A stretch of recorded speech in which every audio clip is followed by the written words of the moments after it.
waxaa maanta duleedka bari ee magaalada Hargeysa si diiro loogu soo dhaweeyay boqor Faysal Cismaan Faarax oo ka soo laabtay gobolada bariga Soomaaliland waxaana halkaasi ku soo dhaweeyay gudoomiye ku-xigeenka xisbiga mucaaradka ee wadani Axmed Moomin Seed iyo mas'uuliyiinta gobolka Maroodijeex xisbiga mucaaradka ee wadani waxa kale oo halkaasi ku soo dhaweeyay bahda salaadiinta dhaqanka iyo boqorro culimo oo diin waxgarad waxa ugu horeyn halkaasi ereyo soo dhaweynaa ka jeediyay gudoomiye ku-xigeenka xisbiga mucaaradka ee wadani Axmed Moomin Seed waxaanu hadalkiisa ku bilaabay sida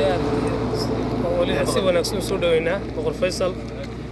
oo runtii aynu oran karno waa boqorka nabadgelyada Soomaaliland oo runtii muddada uu Ceergaabo joogay wax badan qabtay dhinaca nabadgelyada tigitaanka halka uu tagayna ay ku salaysnayd nabadgelyada runtii aad iyo aad baan soo dhaweynaa caasimada Soomaaliland حيلاقي مهدي من الدنيا بتقولين وسوق قاعدين حيلاقي كأجمع هذا اللي نقول دعينا هوش وين ميزان كلا يكون تي هالقبطي الكون أحسن صوت قبطي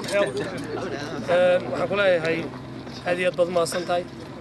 حول قرن بعد هيسي حول نبتقولياتكم مغري ما أنت نادق ونبض صار نقطي aad baan kaaga mahadcelinaynaa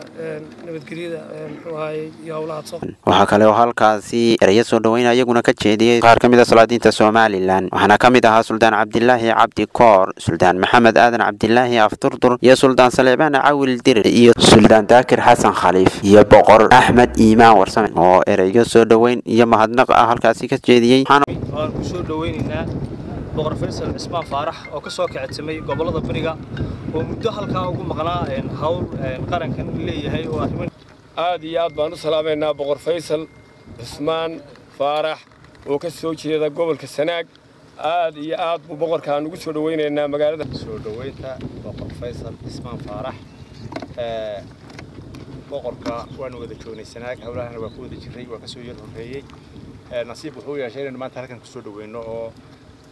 madaxdii oo tan salaadiintii halkan la isugu halkan maanta aanu nimid soo dhaweynta boqor Faysal oo ka soo kacay Ceergaabo aad baan boqorku ugu soo dhaweynaa magaalada Hargeysa wixii aad soo qabatayna iyo nabadgelyadii iyo aslaaxad ka soo shaqeysayna waa mid aynu wada qaadanay maamadaha waana mid ugu waajiba gaar ah leedahay waxaan ku soo dhaweynaa boqor Faysal oo kamid ah boqorada jamhuuriyadda Soomaaliland deegaan ahaana Ceergaabo ka soo jeeda deegaanna ilaa Ceergaabo ilaa Burco ilaa Hargeysa waxaan la boqor ku soo dhawow hawsha aad soo qabatayna waa hawl madax dhaqameedkooda nagu taalay oo aad runtii adiga iyo raggii kula midka ahaa ee ragga qaar haga taagay aad u qumteen iyagana aad halkan boqor Faysal Cismaan oo runtii saaxiib gaar ah aanu nahay oo boqorka runtii waxa weeyaan gobolkan Maroodijeex ilaa gobolka Ceergaabo boqorka u ah ayaan runtii soo dhaweynaynaa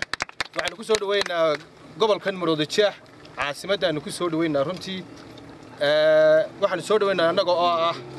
madax dhaqameedkii iyo bulshaweyntii aan loo kala maqnayn ugu dambeyntii ereyo mahadnaq ah halkaasi ka jeediyay boqor Faysal Cismaan Faarax waxaanu hadalkiisa ku bilaabay sida waftidan milgaha iyo maamuuska mudan ee siyaasiyiinta ugu horeeya gudoomiyaha waftiga xisbiga wadani iyo madax dhaqameedka boqorada iyo salaadiinta iyo guurtida xogaasha isugu jira waxaan leeyahay meel la isku soo dhaweeyo jannada ugu wanaagsan sida caasimadda ugu soo dhaweyseen ilaahay dhamaanteen jannada firdawsa la yiraahdo inoogu soo dhaweeyo